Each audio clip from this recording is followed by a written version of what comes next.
Now on Sunrise and streaming on crossroadstoday.com, the Victoria Fire Department responded to a house fire on Prince Street. And the Victoria Central Appraisal District hosted a property tax community outreach session last night. Plus, Baltimore leaders accuse the owners of the Dali cargo ship of putting an unseaworthy vessel into the water. And we got some more nice warm weather coming our way today, but the winds are going to slowly start picking up as we go into the weekend. And we'll take a look at the weather coming up. A thrilling finish over at the Youth Sports Complex. I'll have that coming up in sports. You're watching 25 News Now Sunrise. Good morning and thank you for joining us. I'm Carolina Astrain. And I'm Parker Cox. And today it is National Skipping Day. It is National Skipping Day. That's a cool day. It's a cool day. You can skip rope. You can incorporate skipping into your exercise routine. It really brings your heart rate up. Oh yeah, it also brings up the spirit in you. It really makes you happy. If you ever skip around, it just makes you feel happy, doesn't it? What is that? Skip to my Lou, my darling? Oh yeah, that's a good one. That might be a square dance. All right, well Parker, how is it looking out there? Well, Carolina, it's actually quite nice out there this morning. In fact, y'all are going to be skipping around because we're going to be skipping around today because we got some beautiful weather coming our way today. But we're also going to be skipping the 70s because we are officially out of the 70s. Not right now, we're 70 right now, but the high temperatures, we're officially going to be in the 80s for the next few weeks. Got a bit of a warm one coming up, starting to look a little bit more like summer. But right now, not too bad of a morning. We're already 70 degrees, 71 out there to be more exact. But a little bit humid out there as well, 93% humidity. That's because you got a dew point 2 degrees off from that temperature, bringing you a 7-mile visibility. At least that's what this computer's saying. So if you do see some fog out there this morning, please be careful on the roads. I'm not really expecting too much in terms of fog though. But looking at the temperatures all across the crossroads this morning, we're all experiencing that lovely near 70-degree temperature, but along the immediate coast, you're all in the mid-70s because you're next to that nice warm 71, 72-degree water. But the wind speeds right now, nice and calm right now. Actually not too bad, very light in the sustained and the single digits. But those wind speeds will be picking up as we go into this weekend, especially going into this weekend, but a little bit as we go into today and tomorrow as well, with wind gusts today between 20 and 25 miles an hour, and tomorrow's gusts between 25 and 30 miles an hour. But this weekend, it's going to be a bit windy. Wind gusts this weekend increasing to 40 and 45 miles an hour. Very windy. So if you have any plants out there, you might want to put them down for actually maybe as early as tomorrow so they don't fall over. But for today, with the wind in the background, just a very light breeze today. Going to be a nice day. Going to go up to about in the noontime, right around the mid and upper 70s. But in the afternoon, I'm thinking high temperatures around the low 80s, around 83, maybe even 84. For here in Victoria. But we got some more warm weather coming our way this week. In fact, we are officially out of the 70s. Like I said, we're going to be in the 80s all week this week, the next week, and the next week, and maybe even the next week as well. We're not going to get our cold front until for probably 3 weeks or so. But we're going to be warming up quite a bit as we go into this week and getting to the upper 80s and maybe even reaching near 90 on Sunday or Monday. But we're going to take a look at all that and more, though, in just a few more moments. Back to you, Carolina. Thank you, Parker. The Victoria Fire Department responded to a house fire Tuesday. Crews worked to fire out a home in the 2500 block of Prince Street Tuesday just before 11:30 a.m. The home sustained extreme damage and the cause of the fire is under investigation. No injuries were reported. The Victoria Central Appraisal District hosted a property tax community outreach session last night. Over 50 people crowded in a room at the Dr. Petty Dotson Public Health Center for the session. Most of the people were upset about the new homeowner valuations. The meeting was supposed to be informational. It turned into community members expressing their frustrations with the Central Appraisal District. 2 people are running for a Board of Trustee for Victoria ISD District 2 seat. The incumbent, Bridget Marshall, faces Andy Rakovich. In July 2023, Marshall joined the board as the District 2 trustee. She's the Victoria College Department Chair of Humanities and English instructor. She says she plans to continue using her 20 years of education as a board member to help students, teachers, and staff. Rakovich is a project manager. He once served as president of the Victoria Young Republicans. In March, he faced backlash for a social media post that some deemed anti-Semitic. Rakovich apologized and said the post was poorly thought out. He wants to ensure inclusivity and representation for all in the community. Voters will choose 1, 2, or 3 of the candidates for the Board of Directors in the Victoria County Drainage District number 3. On the ballot, Justin Leda, Ryan Pletcher, Candy Markle-Back, and Wayne Leda. And in the race for City Council in District 3, we have April Butler running against Woodrow Wilson Wagner II. Butler is a local business owner. One of the issues she wants to address is retaining first responders. She says she has a plan to increase pay for first responders without raising taxes. Wagner says he has a track record of advocacy and desire to give back to his hometown. His focus, if elected, is like Butler's, is to give first responders better pay to prevent them from leaving Victoria. Wagner says his experience in government will help him find solutions for the city. Voters will vote for one or two candidates for the board of directors in the Victoria County Water Control Improvement District 1. On the ballot, it's Robert Cardenas, Devin Wallace, and Robert Montalvo. Victoria police arrested a 39-year-old suspect yesterday. Christopher Martinez faces charges of continuous sexual abuse of a child under the age of 14 and indecency with a child with sexual contact. Martinez is in the Victoria County Jail in lieu of a $50,000 bond. Victoria County deputies arrested a suspect Monday. 25-year-old Alyssa De La Garza faces 7 charges, including evading arrest and the unlawful carrying of a weapon. She's in the Victoria County Jail in lieu of an $80,000 bond.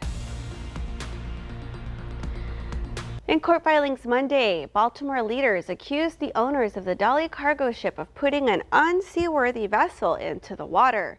The filings claim the owners were negligent and should be held fully liable for the incident that caused the collapse of the Francis Scott Key Bridge. They called the company's actions grossly and potentially criminally negligent.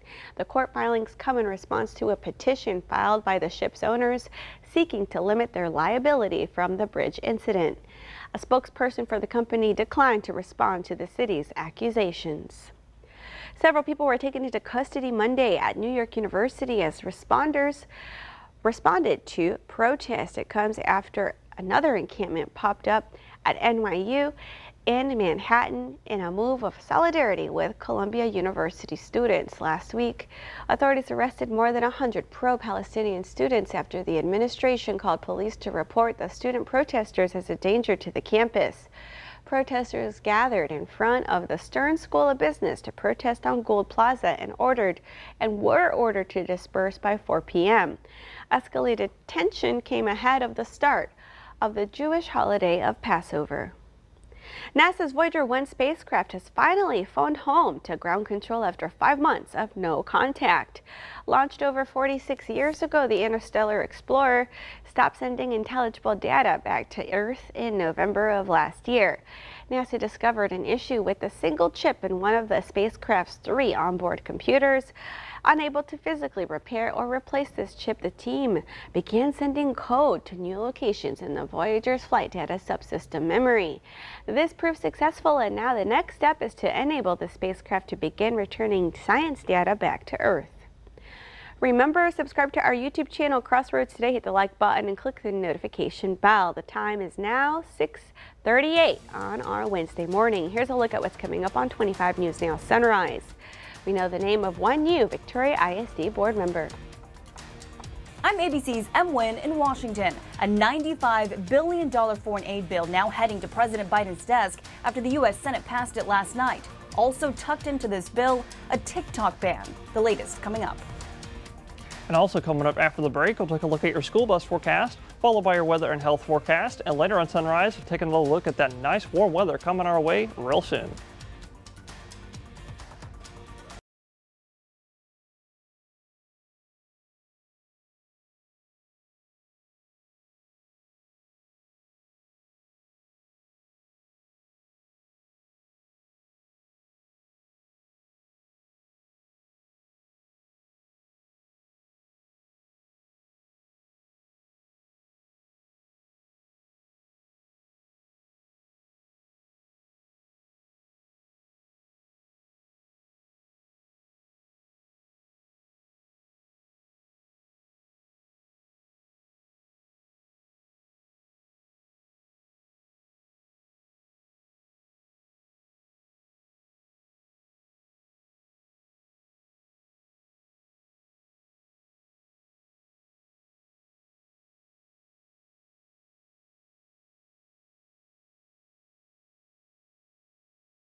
Well, good morning, Crossroads. If you're all tuning in with us this morning, you're looking live at Cuero. A little bit cloudy out this morning, and that's also keeping all the nice warm air underneath or on top of us, actually. About 71 out there this morning. We're officially out of the 50s and the 60s for your low temperatures, but a little bit humid out there as well with your 2.1 degree off from that temperature. You've got a 96% humidity. That's enough for fog, and it does look just a tad bit hazy out there, but I'm not expecting any kind of thick fog out there this morning, maybe just a couple layers of really thin fog. But if you do see any of that fog, please be careful out on the roads this morning. But if you're seeing your kiddos at the door just about now, it's going to be like it is right now, about 70 degrees out there. A little bit humid out there, quite nice out there though. But as they're heading back home, another nice warm day coming today, about 84 today.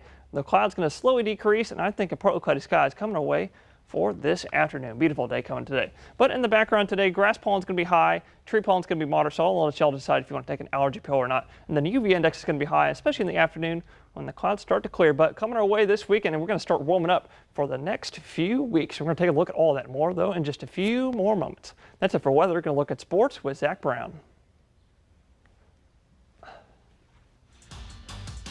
Yesterday afternoon, the UHV Jags had a doubleheader against the #1 ranked team in the conference. Now, they lost game 2. What about game 1? They had UHV legend Cameron Cowan, I think it's fair to call her that, in the pitcher circle for the ladies. 2 outs, 1 runner on in the 6th. Snap throw to first from catcher Kinsey Chambers gets her at first to end the inning. Now, neither team could really get a lot of offense going. We would actually go to the 9th. 2 runners on. This ball knocked foul. OLLU not happy about this one. They argued about it, but it went in the Jags' favor. That's a big call because Cowan would get her looking for a huge out #1. Next batter, Cowan freezes her as well. Can she actually escape this inning? Looking for out #3 after having 2 on with nobody out. It's a slow roller to third, but the shortstop grabs it, but they say she's off the bag. Get a second look at that. Awfully close, to say the least. It looks like she was out, but while all that was going on at second, OLLU sent the go-ahead runner home. They took a 2-1 lead in the 9th. That would be the final score. With your 25 Sports Now, I'm Zach Brown. Thank you, Zach. We want to invite y'all to experience our digital streaming service, Crossroads Today Plus. You can find it on your connected TV. Just search for Crossroads Today Plus. Early this morning, the Senate passing a bill giving aid to Ukraine, Israel, and Taiwan. The bill now heads to President Biden. The foreign aid bill follows after several months of tense fighting over Ukraine aid in a sharply split Republican Party. The multifaceted bill could also effectively ban TikTok in the U.S. Overnight, the Senate overwhelmingly approved the long-delayed $95 billion package to provide aid to Ukraine, Israel, and Taiwan. Majority Leader Chuck Schumer celebrating the 79-18 vote. I'm very proud of what has happened. We tell our allies, we stand with you. We tell our adversaries, don't mess with us. We tell the world we will do everything to defend democracy and our way of life. President Biden hailing the bill as a major bipartisan victory against tyranny and oppression. It comes 8 months after the president initially requested the emergency foreign aid. The legislation was stalled in the House after far-right Republicans opposed sending aid overseas without addressing immigration here at home. President Biden will sign the legislation today. It includes $61 billion for Ukraine, marking the first congressional aid for the country in more than a year. As fighting intensifies in Ukraine and its air defenses run low, the White House says weaponry should be sent to Ukraine this week. Another major component in the bill, a potential TikTok ban. Congress now forcing the China-based company to sell the platform within 9 months or face a ban. Despite some pushback from the 170 million users in the U.S., lawmakers in both parties raising national security concerns. They've not been in the classified briefings that Congress has held, which have delved into more deeply some of the threat posed by foreign control of TikTok. If TikTok's parent company ByteDance can't or won't sell by the deadline, Americans will not be able to update or download the app. TikTok vowing to fight the ban in court. Em Nguyen, ABC News, Washington. That leads us to your viewer poll. You can scan the QR code right there on your screen to take part. We ask you, do you think TikTok's parent company will sell the app to remain operational in the U.S.? Okay, let's take a look. 70% of you say yes, and 30% of you say no. Come to crossroadstoday.com/vote to take part in our viewer poll. We know the name of one new Victoria ISD board member, Micah Patton. He ran unopposed for place 4. He's a native of Kennedy. Patton has done business in Victoria for over a decade. He's the president of MVP Energy, and he and his wife have 2 children in Victoria ISD. My biggest goal stepping into this office is going to be improving the school district, setting a course for success for everyone, a focus on the students and their quality of education. Patton had run unsuccessfully for the Victoria County Justice of the Peace Precinct 4 seat. The time is now just about 6:46 on our Wednesday morning. Still to come, nearly 2/3 of parents report feeling alone and burnt out.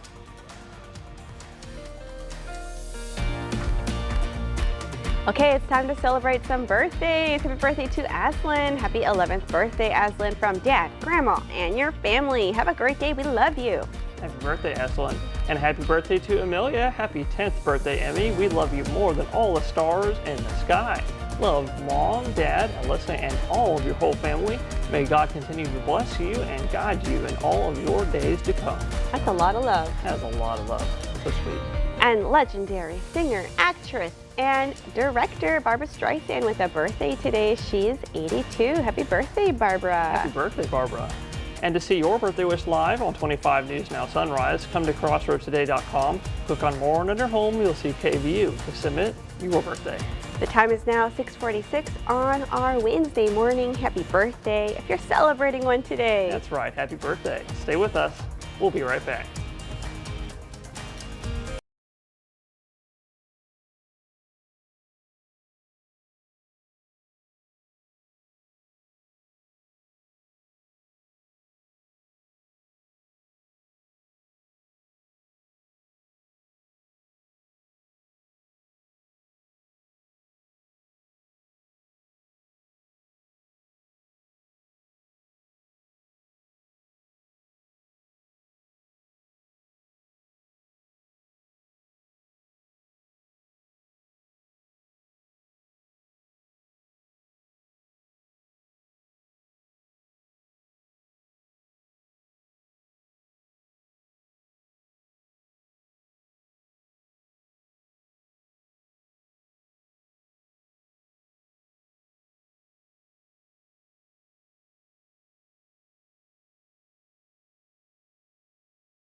Well, good morning, Crossroads. I hope you've been loving all that beautiful weather we've had the last few days. All that after that cold front came on Saturday night. We've been in the 70s the last few days. In fact, yesterday it got up to 78, but I hope you liked it because we are officially out of the 70s for the next few weeks, probably for the next 3 or so weeks. We're going to be in the 80s.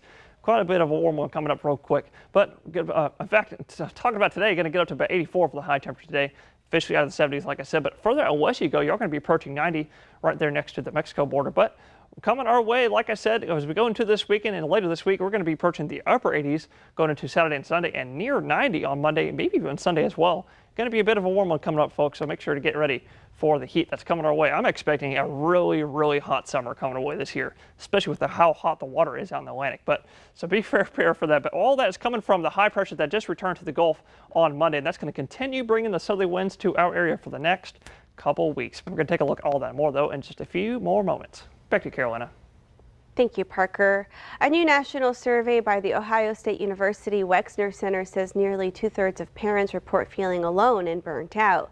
More than 1,000 parents responded to the survey published last Wednesday. 66% felt the demands of parenthood left them feeling isolated and lonely, and 40% felt as if they had no support from others in their parenting role.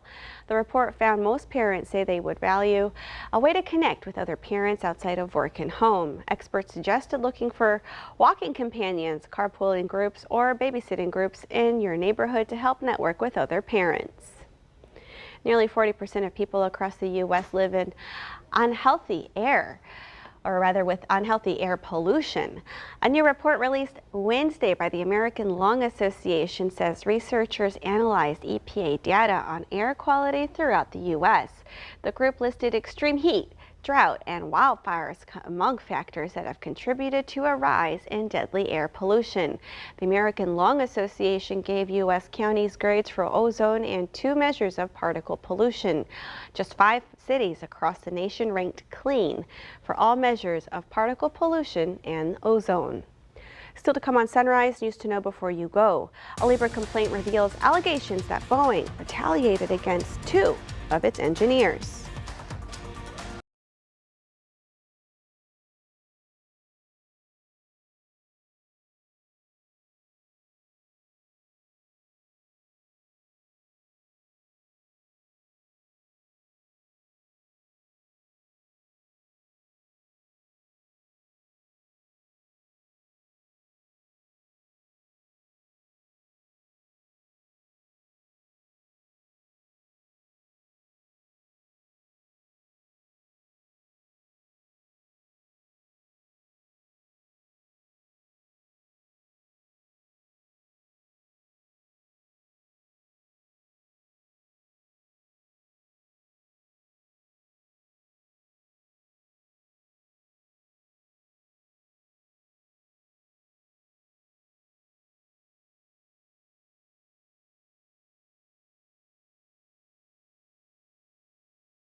A labor complaint reveals allegations that Boeing retaliated against 2 of its engineers. The 2 employees were working on behalf of the Federal Aviation Administration to provide manufacturing oversight when they raised concerns about engineering work on Boeing's 777 and 787 aircraft. Boeing initially pushed back against it before redoing the work. A union representing Boeing engineers filed a complaint complaining the company retaliated against the 2 employees in their performance reviews.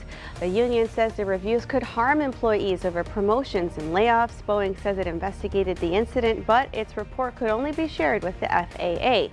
The union is trying to repeal one of the reviews.